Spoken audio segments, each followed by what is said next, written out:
ഇവിടെ പ്രാന്ത് പിടിച്ച് നിൽക്കുമ്പോഴാ തനിക്ക് എന്താ വേണ്ടത്? അപ്പൊ അളിയൻ കാര്യമൊന്നും അറിഞ്ഞില്ലേ? ഇല്ല. എന്നാൽ ഇനി ഞാനത് പറയാം, ആരും ഞെട്ടരുത്. ലവ് ജിഹാദ് പ്രമേയമാക്കിയ കേരള സ്റ്റോറിക്ക് ദേശീയ പുരസ്കാരം. ഇപ്പൊ എന്താ പറഞ്ഞ? ഒന്നല്ല 2 അവാർഡുകൾ.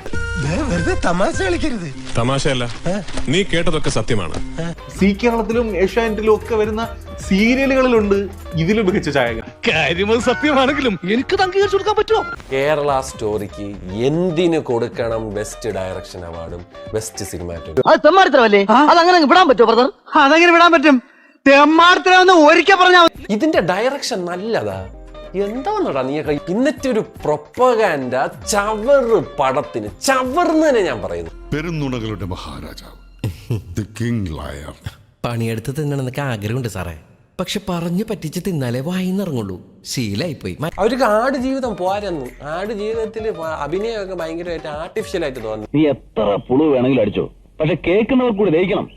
എനിക്ക് വായി തോന്നുന്ന ഞാൻ പറയും. നാഷണൽ അവാർഡ് ജൂറി ആവുമ്പോൾ കൊടുത്ത പടം കേരള സ്റ്റോറിക്ക് ബെസ്റ്റ് ഡയറക്ഷൻ. ഏത് ബഗയിലാണ് ബെസ്റ്റ് ഡയറക്ഷൻ? നീയൊക്കെ ഈ പടത്തിന് നീ കൊടുത്തു. ഞാൻ പറയും എനിക്ക് വേറെ അതും അവന്റെ ഡയറക്ഷൻ എന്നൊക്കെ പറഞ്ഞാൽ വെറും കുറെ.